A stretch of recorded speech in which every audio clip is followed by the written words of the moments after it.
গেছি, আমি করতে শিখতে পারিনি, আমি যাই এবার শিখতে। মানে পুরোপুরি শেখায় তো না। কোথা থেকে শিখছো? জেলা পরিষদ থেকে।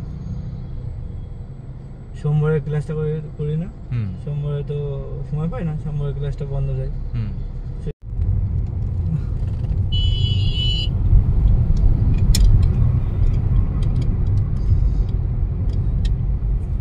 কত শ্রদ্ধালু।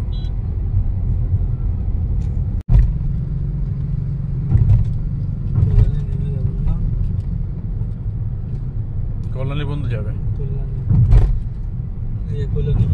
এইটাতে নেমে যাবো। আমি কল্যাণে যেতে গেলে আমি ওইটাতে নামতাম, আর মোগরা যেতে গেলে আমি এইটাতে। ভুল করে করে রাস্তা ঠিক হয়ে গেছে, মানে এত ভুল করেছি